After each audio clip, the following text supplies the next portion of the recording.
folks, so today's video is another week, another palette, and I am super excited this week to bring you guys 5 different looks using the Kat Von D Pastelgoth palette. I am on the tail end of being sick, so my voice is horrible.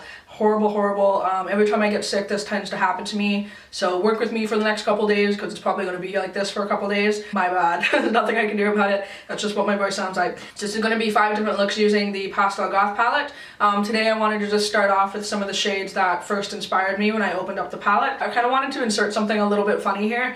When I first saw this palette on the promo pictures, I was like, oh my god, my teenage self would have lost her mind if this was something that was like readily available. And so with that, I have a couple pictures of my teenage self. So I actually have this like scrapbook here from when I was 15 or 16, I want to say, and it's mostly a scrapbook of me and my first boyfriend, so it's pretty gross. I was actually thinking of doing like a Sunday bonus video where I'll show you guys some of what's in this binder because it's gross and it's pretty funny. Just what I looked like in high school because I don't have very many pictures, and then I found this at my mom's house and was like, oh god. Alright, so there's little 15-year-old Natasha with literally the exact same hair color that I have now, so some things never change. Also this picture, which is pretty classy.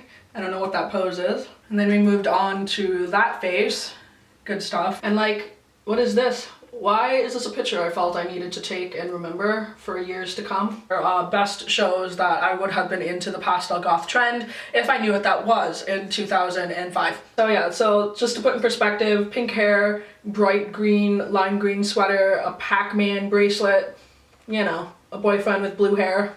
You see the theme that I'm going here? Pastelgoth. It would have worked. Alright, so now that you're sufficiently traumatized from my teenage photos, let's move on to the tutorial, shall we? Alright, so for some reason today I started on this eye, which I never do. I normally do this eye first, but let's just roll with it. Alright, so the colors I'm going to use today are the colors that stood out to me the most. So I'm going to be using Clementine, as well as Meow, a little bit of Dope, just to darken things up very slightly, and then a little bit of Skull as sort of a brow bone highlight. So the 4 brushes that I'm going to be using today, I'm going to be using a big fluff brush from Sigma to apply the white on the brow bone.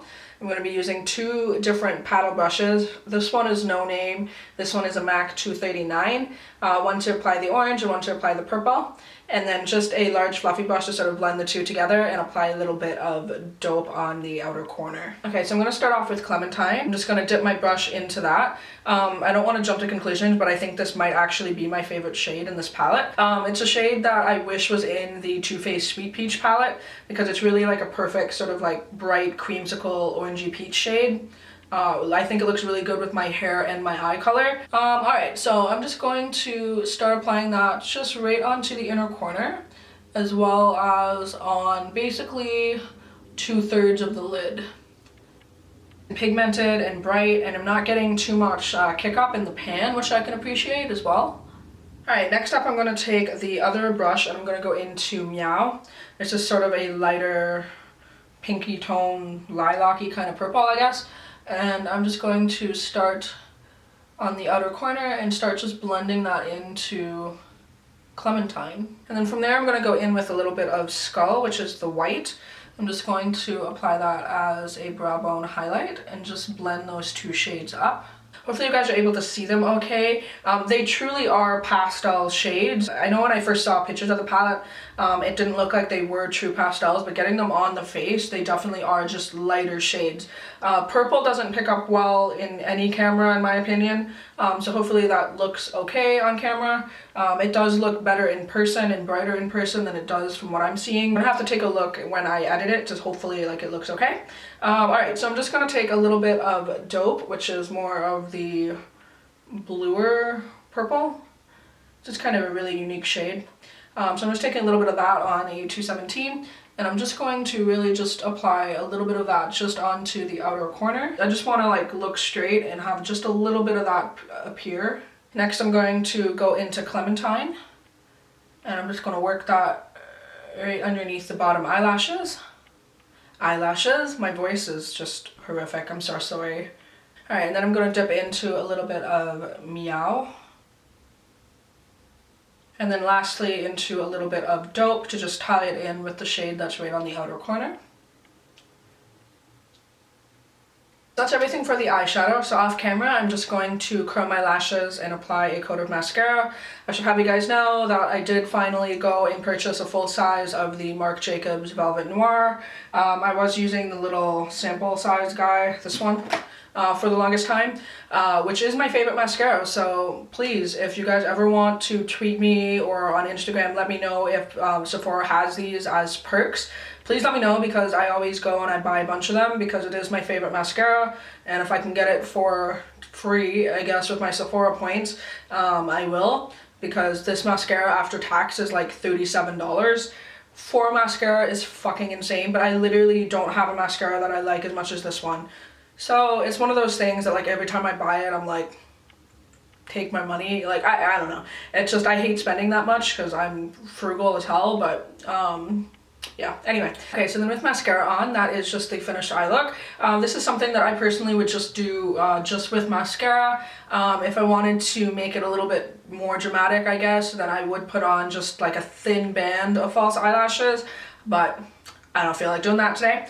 Alright, so then for the face, I did contour with NYX Taupe Blush. Just a little bit of that. So weird, I did this eye and then contoured this side of my face. Like, I'm just having a day. For blush, I decided I'd try it once. I wouldn't do this maybe all the time because I don't want to waste like shadows, but I wanted to see what Clementine mixed actually with a little bit of Meow would look like as a blush. So I'm just taking a very small brush for this, and I'm just sort of dusting that on the cheeks. I just wanted to see what it would look like. So. And then we're going to go into the Kat Von D Alchemist palette, and I'm going to use a little bit of Opal. It sort of has a little bit of a pink shift. I'm going to use that as my highlighter today.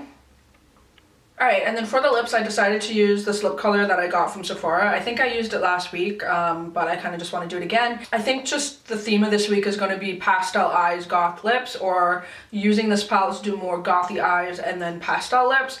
That's going to be kind of a theme that I'm going to run with this week, we'll see. I have certain ideas in mind, but I basically like the idea of pairing these light looks with darker lips. And yeah, so I'm just going to take this shade, I can't really tell, I think it's number 29, and just sort of the dark green Sephora lip cream shades. I love these, and I did test it out and it wore awesome for like a couple hours. It was great. So yeah, highly recommend if you guys are in the market for not super drying, fairly long lasting fun colors. I think they're like 18 bucks Canadian, $14 US, I think. So they're reasonably priced, and they're in Sephora if that's convenient for you. Alright, so then that is what it looks like with the lip color applied, and I really like the juxtaposition between the light eyes and the dark lips. I think I did a look a little while ago with the Suva Beauty shadows, where I used like a yellow shade all over the lid with a black lip. Was it black lip?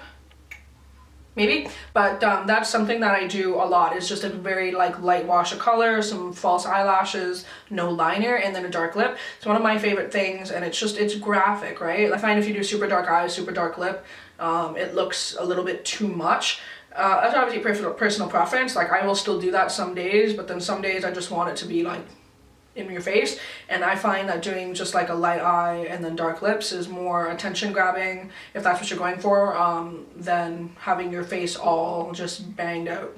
So yeah, that wraps up day one using the Pastelgoth palette. I do hope you guys enjoy this. I'm super excited to use this for a week. So they're pigmented, obviously pigmented a little bit in a different way. Obviously the colors that you get in the pan is going to be the maximum intensity of the shadows. So it's really cool to actually use pastels on the lid, because I'm constantly like looking to dip in and get darker, but then I'm like, no dumbass, it's a pastel, like it's not going to get any darker than what is in the pan. Leave me any comments down below. Is this something that interests you, this palette? I had to get it because, as I kind of showed you guys in the beginning of the video, this spoke to me on levels when I first saw the promo pictures, and it just caters to my like 15-year-old self.